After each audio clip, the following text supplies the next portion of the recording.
আরে ধুর, আমার চোখ হইল জিপিএস।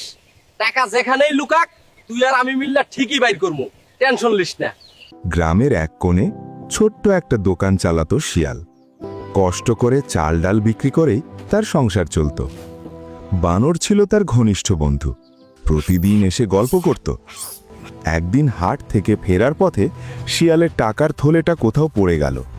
সেই টাকাই ছিল পরদিনের মাল কেনার মূলধন। থলে খুঁজে না পেয়ে শিয়াল রাস্তার ধারে বসে পড়ল। এবার দোকান বন্ধ হয়ে যাবে, আমি শেষ। ঠিক তখন বানর এসে বলল, হাল ছাড়িস না, চল যেখানে যেখানে গিয়েছিস সব খুঁজি। দুজনে মিলে পথের ধুলো, ঝোপঝাড়, রাস্তার কোণ সব জায়গা খুঁজতে লাগলো। অনেক খোঁজার পর বানর একটা গাছের নিচে থলেটা দেখতে পেল। ভেতরে সব টাকা অক্ষত। শিয়ালের চোখে জল এসে গেল। সে বলল, তুই না থাকলে আজ আমি আশা হারিয়ে ফেলতাম।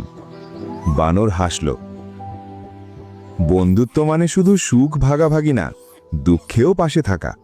সেদিন শিয়াল বুঝল, মূলধন শুধু টাকা নয়, আসল মূলধন হলো বিশ্বাস আর বন্ধুত্ব। বিপদে হাল ছেড়ে দিলে পথ বন্ধ হয়ে যায়, কিন্তু পাশে কেউ থাকলে পথ খুলে যায়।